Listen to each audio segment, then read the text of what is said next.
तो रोम रोम में बसने वाले श्री राम, जिनको हम सनातनी परंपरा में मर्यादा पुरुषोत्तम के नाम से भी पुकारते हैं, और व्यक्ति जन्म लेने से लगाकर अंतिम समय तक राम से ही कहीं न कहीं कोई नाम कभी आगे लगता है, कभी पीछे लगता है। अनेक लोगों के नाम राम से ही प्रारंभ और अंत होते हैं, और हम कहते हैं कि सब कुछ राम का ही है, माया ही राम की है। ऐसे हमारे आराध्य श्री राम का 500 वर्षों पहले बाबर के सेनापति मीर बाकी ने अयोध्या में जो भव्य मंदिर बना हुआ था उसको खंडित करके और बाबरी मस्जिद नामक एक ढांचा बनाने का प्रयास किया। और बाद में हम सबने देखा कि देश भर से, केरल से केदार, कच्छ से कामरू, कोने कोने से कार सेवक भी गए और बाबरी मस्जिद को ध्वस्त भी किया गया। अनेक लोगों का, राष्ट्र प्रेमियों का, हिंदुओं का उसमें बलिदान भी हुआ।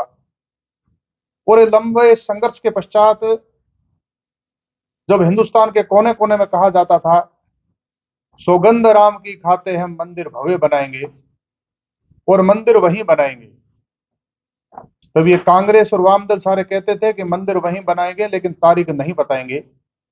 ऐसे व्यंग्यात्मक बाण छोड़े जाते थे, तीर कसे जाते थे। परंतु देश में एक ऐसा कालखंड आया, चूंकि राष्ट्र प्रेम, राष्ट्रवाद का भाव देश में पहले से था ही, परंतु राष्ट्रवादी संगठनों ने, विशेष करके राष्ट्रीय स्वयंसेवक संघ ने, विश्व हिंदू परिषद ने निरंतर इस अभियान को चलाए रखा। और 2014 में माननीय नरेंद्र मोदी जी देश के प्रधानमंत्री बने।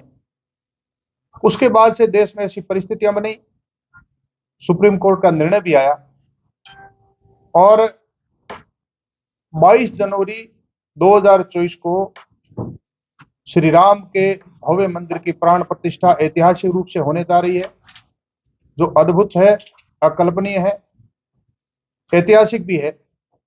भारत के इतिहास के लिए एक बहुत बड़ा दिवस है, पर्व है, दीपोत्सव है, दीपावली जैसा पर्व है।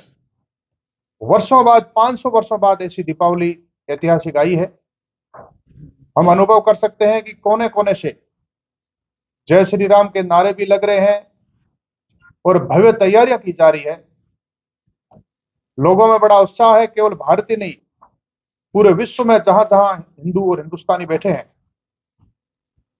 चूंकि हिंदू एक व्यापक शब्द है, जो लोग संकीर्ण दायरे से वर्षों तक देख रहे थे, कुछ लोगों ने कहा था आई एम एक्शनेटल हिंदू, उन कुछ लोगों के हो सकता है कि अभी भी विकृत विचार हो, परंतु आम भारतीय, आम हिंदू, उसमें राष्ट्रवाद की चेतना जागी और पूरा देश राममय हो गया है और राम राज्य भी आ गया है। केंद्र में भाजपा का शासन अभी राजस्थान में आ गया है।